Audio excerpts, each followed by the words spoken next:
ನಮಸ್ತೆ ಗೆಳೆಯರೆ. ಏನಪ್ಪ, ಏನು ಮೆಸೇಜಸ್ಸು, ಸುರಿಮಳೆ. ಒಂದು ದಿವಸ ತೋರಿಸ್ತೀನಿ ರೀ ಹೆಂಗಿರುತ್ತೆ ಮೆಸೇಜಸ್ಸು ಅಂತ. ನೀವು ಗಾಬರಿ ಆಗ್ಬಿಡ್ತೀರಿ, ಏನಪ್ಪ ಇದು ಅಂತ. ಏನು ಅದರಲ್ಲೂ ರೆಸ್ಟ್ಲೆಸ್ನೆಸ್ ಎಷ್ಟಿದೆ ಜನಕ್ಕೆ. ಅಹೋರಾತ್ರ ನೀನು ಐಶ್ವರ್ಯವಂತರನ್ನು ಮಾತ್ರ ಮಾತಾಡ್ತೀಯಲ್ಲ, ನಮ್ಮ ಹತ್ರ ಮಾತಾಡಲ್ವಲ್ಲ, ಬ್ಲ್ಯಾಕ್ ಮಾಡಿಬಿಟ್ಟೆ. ಅಹೋರಾತ್ರ ನೀನು ಹೆಣ್ಣು ಮಕ್ಕಳನ್ನು ಮಾತಾಡ್ತಿದೆಯಲ್ಲ, ನಮ್ಮನ್ನು ಮಾತಾಡಲ್ಲ, ಬ್ಲ್ಯಾಕ್ ಮಾಡಿಬಿಟ್ಟೆ. ಅಹೋರಾತ್ರ ನೀನು ಮುಸಲ್ಮಾನರನ್ನು ಮಾತ್ರ ಮಾತಾಡ್ತೀಯ, ನಮ್ಮನ್ನು ಮಾತಾಡಲ್ವಾ, ಬ್ಲ್ಯಾಕ್ ಮಾಡಿಬಿಟ್ಟೆ. ನಮ್ಮ ಹತ್ರ ಮಾತಾಡಲ್ಲ ಬಿಡು, ಚಿಕ್ಕ ಚಿಕ್ಕ ಮಕ್ಕಳ ಹತ್ರ, ಅಂಗವಿಕಲರ ಹತ್ರ, ವಿಕಲಾಂಗಚೇತನರ ಹತ್ರ ಮಾತಾಡ್ತೀಯ ನೀನು. ಏನ್ರಿ ಇದು ಸಂಸ್ಕಾರ ನೀವು ಕಲ್ತಿರೋದು? ಪ್ರತಿಯೊಬ್ಬರನ್ನ ಮಾತಾಡ್ತಾನೆ ಅಹೋರಾತ್ರ. ಇವನ ಕಣ್ಣಿಗೆ ಬೀಳಬೇಕು. ಇವನು ಏನೋ ಕೆಲಸದಲ್ಲಿ ಇಲ್ಲದೇ ಇದ್ದಾಗ ಆ ಸಂದರ್ಭದಲ್ಲಿ ಯಾವ ಕಾಲ್ ಬರುತ್ತೋ ಅದನ್ನು ನಿಷ್ಕಲ್ಮಶವಾಗಿ ಏನನ್ನೂ ನೋಡದೆ, ಜಾತಿ ಮತ ಕುಲವನ್ನು, ಹೆಣ್ಣು ಗಂಡು ಭೇದವನ್ನು, ಧನಿಕ ಬಡವ ಅನ್ನುವ ವಿಚಾರವನ್ನು ಏನು ಗೊತ್ತಾಗತ್ತೆ ರೀ ಫೋನಲ್ಲಿ ಹೇಗೆ ಗೊತ್ತಾಗುತ್ತೆ? ದೆನ್ ಮ್ಯಾಜಿಕ್ಕಾ? ಅಬ್ಬಬ್ಬಬ್ಬಬ್ಬ, ನೀವು ಯಾರೋ ಪರಿಚಯ ಇಲ್ಲದೆ ಇರೋರ ಹತ್ರನೇ ಇಷ್ಟು ಚುಚ್ಚು ಮಾತಾಡ್ತಿರಲ್ಲ. ನಿಮ್ಮ ಸಂಗಾತಿಗಳ ಹತ್ರ ಹೆಂಗಿರ್ತೀರಿ, ಮನೆಯವ್ರ ಹತ್ರ ಹೆಂಗಿರ್ತೀರಿ? ಇಂಥ ಚುಚ್ಚು ಮಾತುಗಳಲ್ಲಿ ನಿಮ್ಮ ತಾಯಿ ತಂದೆಯರನ್ನ ಎಷ್ಟು ನೋಯಿಸಿರ್ತೀರೋ ನೀವು. ಪಾಪಿಷ್ಟ್ರ, ಸಂಸ್ಕಾರ ಇಲ್ಲದ ಜನ ನೀವು. ಅದಕ್ಕೆ ನಿಮ್ಮನ್ನ ಅಹೋರಾತ್ರ ಈ ರೀತಿ ಮಾತಾಡೋದು. ಅರ್ಥ ಆಯ್ತಾ? ಬಾ, ಏನು ಚುಚ್ಚು ಮಾತುಗಳಪ್ಪ. ಅಹೋರಾತ್ರ ಏನೋ ನನ್ನ ಫೋನ್ ಎತ್ತೋಕೆ ನಿನಗೆ ಅನ್ನೋದು ಕೂಡ ಇದೆ. ಏನು ದೇಶಭಕ್ತರನ್ನ ಮಾತ್ರ ಮಾತಾಡೋದು. ದೇಶಭಕ್ತಿದು ಏನಾದರೂ ಮ್ಯಾಟ್ರ್ ಇದ್ರೆ ಹೇಳಿ ಅಂತ ಹೇಳಿದ್ರು. ನನಗೆ ಕಷ್ಟ ಇದೆ. ಕಷ್ಟ ಇರೋರೇ ಈ ಭೂಮಿಲಿರೋದು. ಯಾರಿಗೆ ಕಷ್ಟ ಇಲ್ಲ ಹೇಳಿ? ಈ ಭೂಮಿ ಮೇಲೆ ಯಾರಿಗೆ ಕಷ್ಟ ಇಲ್ಲ ತೋರಿಸಿ, ಅವ್ರ ಮನೆ ನಿಮಗೆ ಬಿಟ್ಕೊಡೋಣ. ಅಲ್ಲಿ ಹೋದ್ಮೇಲೆ ಗೊತ್ತಾಗತ್ತೆ ಅವ್ರ ಮನೆಗಿಂತ ಹೆಚ್ಚು ಸಾಲ ಇರುತ್ತೆ. ಅವ್ರ ಜೊತೆ ಹೋದರೆ ಅವ್ರ ಮನೆ ಆಸ್ತಿ ಅಷ್ಟೇ ಅಲ್ಲ, ಅವ್ರ ರೋಗ ರುಜಿನಗಳನ್ನು ತಗೋಬೇಕಾಗತ್ತೆ ನೀವು. ಈ ಭೂಮಿನೇ ಒಂದು ಮರ್ತ್ಯಲೋಕ ಅಂತ ಹೇಳ್ತಾನೆ ಕೃಷ್ಣ. ಇಲ್ಲಿ ಯಾರೂ ಸುಖಿಗಳಿಲ್ಲ. ಇಷ್ಟು ಹೇಳಿದ ಮೇಲೂ ನಮಗೆ ಕಷ್ಟ ಇದೆ, ನಮ್ಮ ಬಗ್ಗೆ ಕೇಳಬೇಕು, ನಮ್ಮ ಮಗನ ಭವಿಷ್ಯ. ಏನ್ರಿ ಭವಿಷ್ಯ? ಭವಿಷ್ಯ ಬರೆದ ಬ್ರಹ್ಮನಿಗೆ ಗೊತ್ತಿಲ್ಲ ಆ ಮಗು ಭವಿಷ್ಯ ಏನು ಅಂತ. ಜ್ಯೋತಿಷ್ಯ ಸಾಮ್ರಾಟ್, ಜ್ಯೋತಿಷ್ಯ ಮಾರ್ಥಾಂಡ, ಜ್ಯೋತಿಷ್ಯ ಮರೀಚಿ, ವಸಿಷ್ಠರು ಶ್ರೀರಾಮನ ಆಸ್ಥಾನ ಜ್ಯೋತಿಷ್ಯರಾಗಿದ್ದರು, ಆಸ್ಥಾನ ಋಷಿಗಳಾಗಿದ್ದರು. ವಿಶ್ವಾಮಿತ್ರರು ಕೂಡ. ಸೀತೆ ಕಳುವಾಗ್ತಾಳೆ ಅಂತ ಯಾರಾದರೂ ಹೇಳಿದ್ರೆ ರಾಮನಿಗೆ, ಕ್ಷಣಕ್ಕೂ ಅಣುವಿಗೂ ಹೆಜ್ಜೆ ಹೆಜ್ಜೆಯಲ್ಲೂ ಗಮನವಿರಲಿ ಅಂತ ಹೇಳಿದ್ರು ವಿನಃ, ಯಾವ ಹಿಸ್ಟ್ರಿಯಲ್ಲಿ ಯಾವ ಕೃಷ್ಣನಿಗೆ ಶಮಂತಕ ಮಣಿ ಕಳೆದೋಗುತ್ತೆ ಅಂತ ಯಾರಾದರೂ ಹೇಳಿದ್ರ? ಕೃಷ್ಣನೇ ಸಾಕ್ಷಾತ್ ಮಹಾ ಜ್ಯೋತಿಷಿ. ಕೃಷ್ಣ ಜ್ಯೋತಿಷ್ಯ ಶಾಸ್ತ್ರವನ್ನ ಸಾಂದೀಪನಿ ಮಹರ್ಷಿಗಳ ಹತ್ರ ಕಲ್ತಿರ್ತಾನೆ. ಆ ಸಾಂದೀಪನಿ ಕಲಿಸಿದ ಮಹರ್ಷಿಯ ಮಗನಿಗೆ ಕಣ್ಣಿರೋದಿಲ್ಲ. ಇಂಥದ್ದು ಅರ್ಥ ಮಾಡ್ಕೊಳ್ರಿ. ಇವರೆಲ್ಲ ಹೋಗೋದು ಬಿಟ್ಬಿಡ್ರಿ. ಮ್ಯಾಜಿಕಲ್ಲ ಜ್ಯೋತಿಷ್ಯ ಹಣಕ್ಕೆ ಸಿಗೋದಲ್ಲ. ಈ ಶಬ್ದನ ಅಹೋರಾತ್ರ ಬಳಸಬಾರ್ದು, ಆದರೂ ಹೇಳ್ತಾ ಇದ್ದಾನೆ. ಸೂಳೆ ಎನ್ನುವ ಶಬ್ದವನ್ನು ಬಳಸ್ತಾರೆ ಇವರು ಸಹಜವಾಗಿ. ಮಕ್ಕಳಿಗೂ ಹೇಳ್ಬಿಡ್ತಾರೆ, ಪತ್ನಿಗೆ ಹೇಳ್ಬಿಡ್ತಾರೆ, ತಾಯಿಗೂ ಹೇಳ್ಬಿಡ್ತಾರೆ ಇವರು. ಆದರೆ ಒಂದು ತಿಳ್ಕೊಳ್ಳಿ, ಯಾಕೆ ಉತ್ತರ ಕನ್ನಡದಲ್ಲಿ ಈ ಪದ ಬಳಕೆಗೆ ಬಂತು 12ನೇ ಶತಮಾನದಿಂದ ಅಂದರೆ, ಅಲ್ಲಮ ಪ್ರಭುಗಳು ತಮ್ಮ ಭಾಷೆಯಲ್ಲೂ ಬಳಸಿದ್ದಾರೆ, ತಮ್ಮ ಪದ್ಯಗಳಲ್ಲೂ ಬಳಸಿದ್ದಾರೆ. ಕೊಂಬೆಯ ತುದಿಯಲ್ಲಿ ಸೂಳೆ ಕುಳಿತಿದ್ದಳು ಅಂತ. ಏನ್ರಿ ಅದು? ಅಪಾರ್ಥ ಗುರಿಯಾಗಿದೆ ಆ ಪದ. ಸೂಳ್ ಧಾತುವಿನಿಂದ ಸೂಳೆ ಬಂತು. ಸೂಳ್ ಅನ್ನುವ ಧಾತುವಿನಿಂದ ಕನ್ನಡ ಪದದಲ್ಲಿ ಸೂಳೆ ಆಯಿತು. ಏನದು? ದೇವದಾಸಿ, ದೇವದಾಸ ಅಂತ ಎರಡು. ನೋಡಿ, ದೇವದಾಸ್ ಅಂತ ಒಂದು ಪಿಕ್ಚರ್ ಇದೆಯಲ್ಲ, ಅದು ಗಂಡು ಸೂಳೆ ಅಂತ ಅರ್ಥ. ಹೆಣ್ಣು ಸೂಳೆ, ಗಂಡು ಸೂಳೆ. ಸೂಳೆ ಅಂದ ತಕ್ಷಣ ನಿಮ್ಮ ಕಿವಿಲಿ ಕರ್ಕಶವಾದ ಫೀಲಿಂಗ್ ಬರುತ್ತೆ. ಆ್ಯಕ್ಚುಲಿ ಅದು ಪವಿತ್ರವಾದ ಪದ. ಹೆಣ್ಣಿನ ಕುಲದಲ್ಲಿ ಅತ್ಯಂತ ಶ್ರೇಷ್ಠ ಹೆಣ್ಣಿಗೆ ಸೂಳೆ ಅಂತಾರೆ. ಸೂಳ ಅಂತಾರೆ ಗಂಡಿಗೆ, ಸೂಳೆ ಅಂತಾರೆ ಗಂಡಿಗೆ. ಗಂಡು ಸೂಳೆ ಅಂತಾರೆ, ಹೆಣ್ಣು ಸೂಳೆ ಅಂತಾರೆ. ಪಂಜು ಸೂಳೆ ಅಂತಾರೆ. ದೇವ್ರ ಮುಂದೆ ಪಂಜು ಹಿಡ್ಕೊಂಡು ಹೋಗ್ತಾರಲ್ಲ, ಪಂಜು ಸೂಳೆ. ಚಪ್ಪರ ಸೂಳೆ ಅಂತಾರೆ. ಚಪ್ಪರನ ಹಾಕೋರನ್ನ ಚಪ್ಪರ ಸೂಳೆ ಅಂತಾರೆ.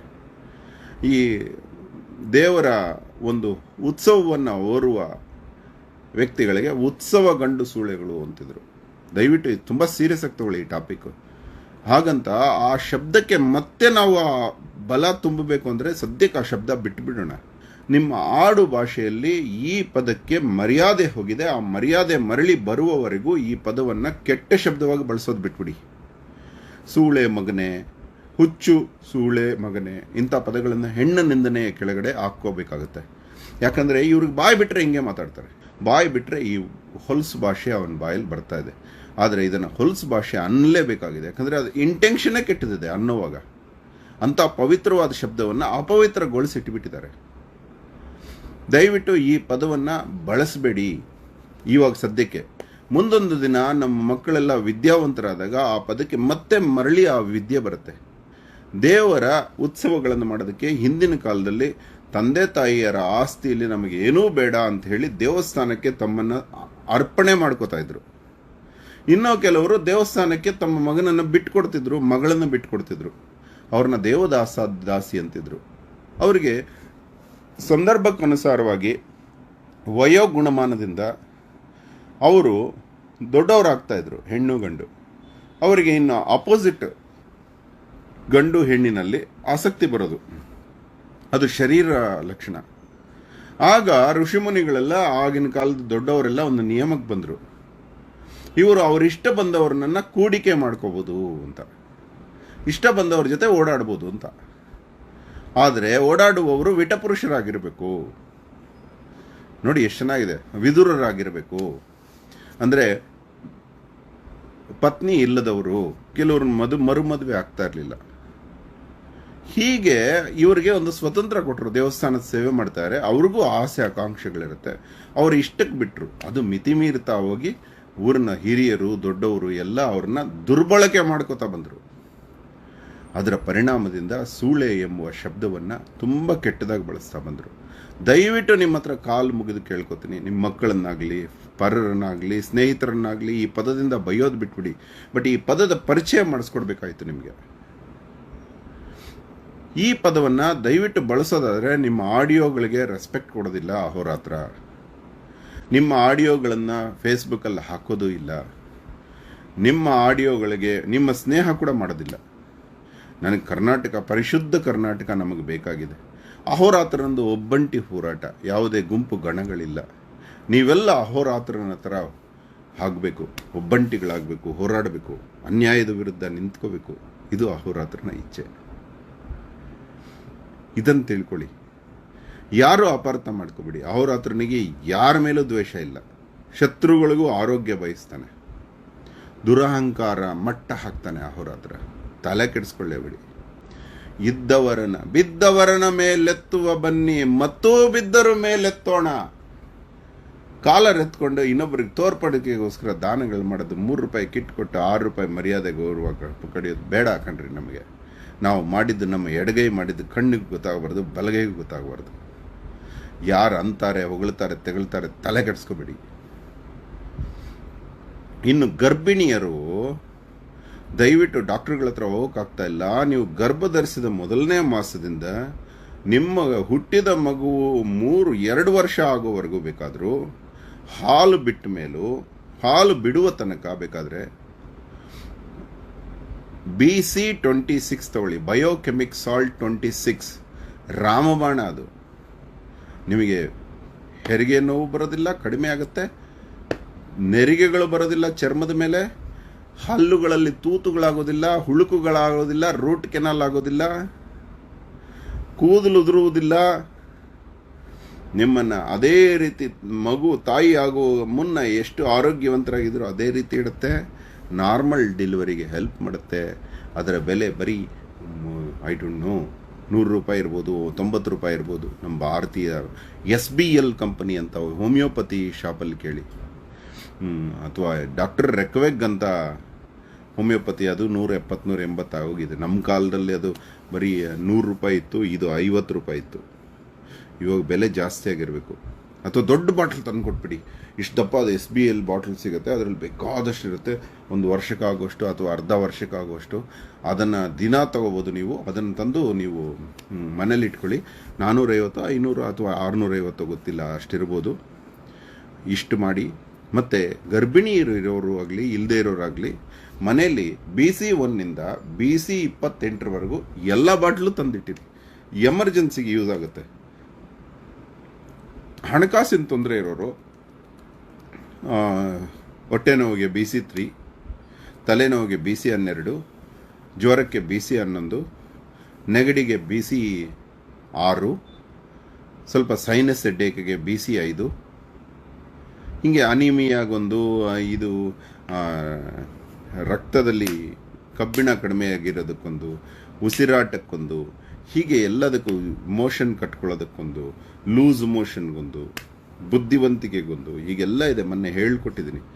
ಇದನ್ನು ಮಾಡಿ ಬುದ್ಧಿವಂತರಾಗಿರಿ. ಯಾವುದಕ್ಕೂ ತಲೆ ಕೆಡಿಸ್ಕೋಬೇಡಿ. ಮೋಸಗಳಿಗೆ ಬಿಡ್ತಾ ಮುಂದೆ ಹೋಗ್ತಾ ಇರಿ. ಜೀವನದಲ್ಲಿ ಬೆಟ್ಟ ಹತ್ತಿದಂಗೆ ಜೀವನ. ಅಳ್ತಾ ಕೂತ್ಕೋಬೇಡಿ. ಫೋನ್ಗಳ ಮೇಲೆ ಫೋನ್ ಮಾಡಬೇಡ್ರೋ, ನಿಮ್ಮ ಕಾಲಿಗೆ ಬೀಳ್ತೀನಿ. Phone ಮಾಡಬೇಡ್ರೋ, message ಮಾಡಬೇಡ್ರೋ. ಸಮಯಕ್ಕನುಸಾರವಾಗಿ ನಿಮಗೆ ಬಂದು ಹೇಳ್ತಾ ಇರ್ತೀನಪ್ಪ. ನಿಮಗೆಲ್ಲರಿಗೂ ಒಂದು ನಂಬರ್ ಇದೆ ನಿಮ್ಮ ಹತ್ರ, ಎಲ್ಲರಿಗೂ ಹಂಚ್ಬಿಡಿ. ಆ ನಂಬರ್ ಯಾವಾಗಲೂ ಇಟ್ಕೊಂಡಿರ್ತೀನಿ. ಆ ನಂಬರ್ನ ಟೆಲಿಗ್ರಾಮ್ ಗ್ರೂಪೋ ಏನೋ ಮಾಡಿಬಿಡೋಣ. ಅದರಲ್ಲಿ ಬೇಕಾದಷ್ಟು ನಿಮಗೆ ಇನ್ಫಾರ್ಮೇಷನ್ ಆಗ್ತಾನೇ ಇರ್ತೀನಿ. ಒನ್ ವೇ ಮಾಡಿಬಿಡೋಣ. ಅಲ್ಲೂ ತಲೆ ತಿನ್ನಬೇಡಿ. ನಿಮ್ಮ ತಲೆ ತಿಂತೀನಿ ಅನ್ಸಿದ್ರೆ ಬಿಟ್ಟು ಹೋಗ್ತಾರೆ. ಇವನಿಗೇನ ಎಷ್ಟು ಬೈರೋ ಅಹೋರಾತ್ರ. ನನ್ನ ಹೆಣ್ಣು ಮಕ್ಕಳನ್ನು ಬೈಯೋ ಲೆವೆಲ್ಗೆ ಹೋಗ್ಬೇಡ್ರೋ, ಕಡ್ದಾಕ್ಬಿಡ್ತೀನಿ. ಹೆಣ್ಣು ಮಕ್ಕಳ ವಿಚಾರಕ್ಕೆ ಬರಬೇಡ್ರೋ ನೀವು. ನಾಚಿಕೆಗೆಟ್ಟವರೇ. ಪ್ರಾಣಿ ಪಕ್ಷಿಗಳನ್ನ ಹಿಂಸೆ ಮಾಡಬೇಡ್ರೋ. ಕತ್ತೆ ಕಿರುಬಗಳೇ. ಗಿಡ ಮರಗಳನ್ನು ನಾಶ ಮಾಡಬೇಡ್ರೋ, ಮರ ಕುಟುಕರೆ. ಥೂ. ಗಿಡ ಮರನ ನಿಮ್ಮ ಮನೆ ಮುಂದೆ ಇರೋ ಮರನ ರಕ್ಷಣೆ ಮಾಡ್ಕೊಳ್ರೋ. ನಿಮ್ಮ ಕಾಲು ಹಿಡಿತೀನಿ.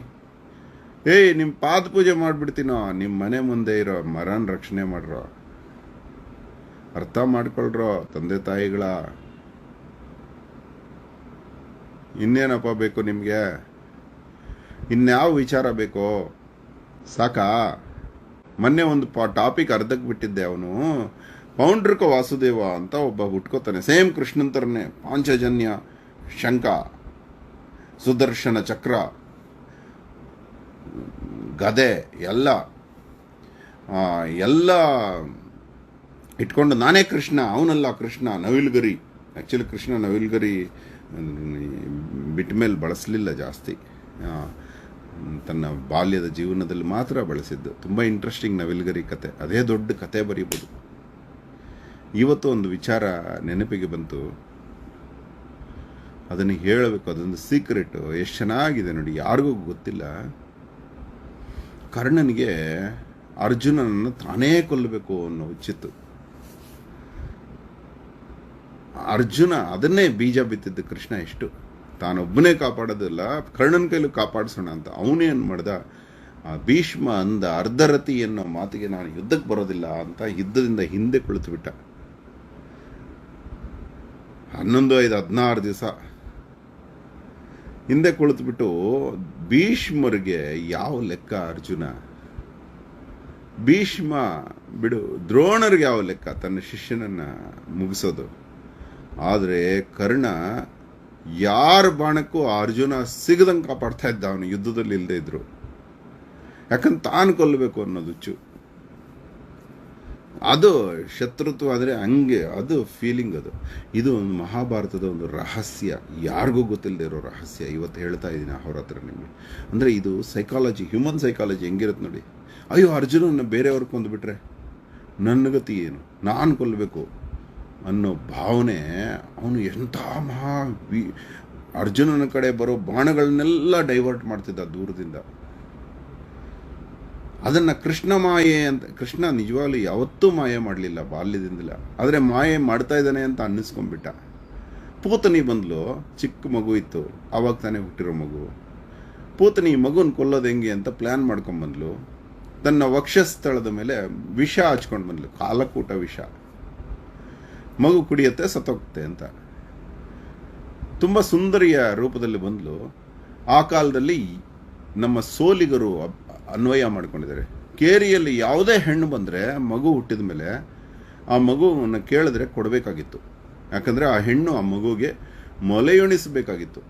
ಯಾಕಂದರೆ ಅದು ಇಷ್ಟ, ಆ ಮಗು ತನ್ನದೇ ಮಗು ಅನ್ನೋ ಫೀಲಿಂಗ್ ಬಂದ್ಬಿಡುತ್ತೆ. ಒಂದು ಸಲ ಹಾಲು ಕೊಟ್ಬಿಟ್ಟಿದೆ ಮಗುಗೆ ಅಂದರೆ ಆ ಮಗು ಮೇಲೆ ಮಾತೃತ್ವ ಬಂದ್ಬಿಡುತ್ತೆ ಹೆಣ್ಣಿಗೆ. ಹಾಗಾಗಿ ಬಂದವರೆಲ್ಲ ಮಗುನ ಕೇಳಿ ಆ ಮಗುಗೆ ಹಾಲು ಕುಡಿಸ್ತಾಯಿದ್ರು. ಅದು ಬಡವ ಬಲ್ಲಿದ ಜಾತಿ ಮತ ಕುಲ ಭೇದಗಳಿಲ್ಲದೆ ಎಲ್ಲ ಹೆಣ್ಣುಗಳು ಬರೋರು. ಹಾಗೆ ಇದು ಬಂದಿದೆ ಪೂತನಿ ಅಂತ ಕೊಟ್ಟುಬಿಡ್ತಾಳೆ ಪಾಪ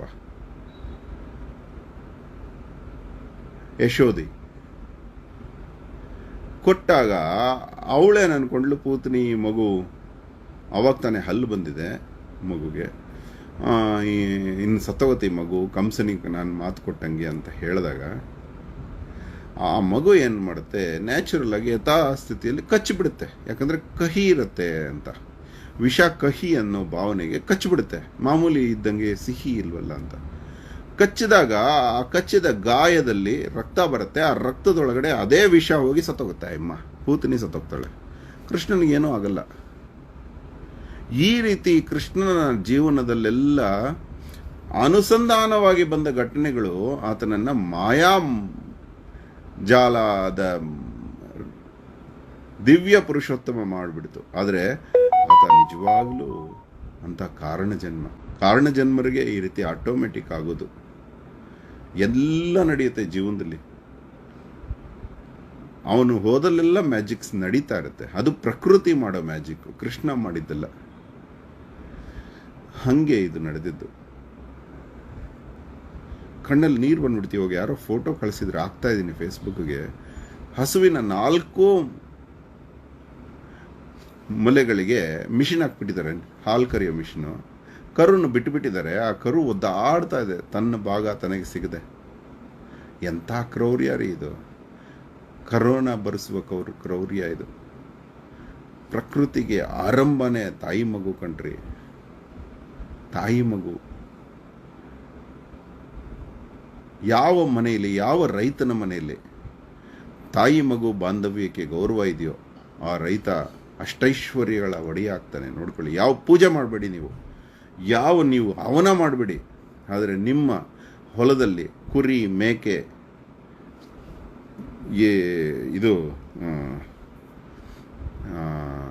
ಇದಿದೆಯಲ್ಲ, ಪ್ರಾಣಿ ಕೋಳಿ ಆಗಲಿ ಯಾವುದೇ ಆಗಲಿ ತಾಯಿಗೆ ತೊಂದರೆ ಆಗ್ದಂಗೆ ನೋಡ್ಕೊಳ್ಳಿ. ಇಷ್ಟು ಮಾಡಿ ನಿಮಗೆ ಸಾಕು. ವಿಭೂತಿ ಸೇರ್ಕೊಂಬಿಟ್ಟು ವಿಭೂತಿ ಹಚ್ಕೊಳ್ರಿ ಮೈಗೆ. ವಿಭೂತಿ ರಕ್ಷೆ ನಮ್ಮನ್ನು ರಕ್ಷಣೆ ಮಾಡುತ್ತೆ. ಅಹೋರಾತ್ರ.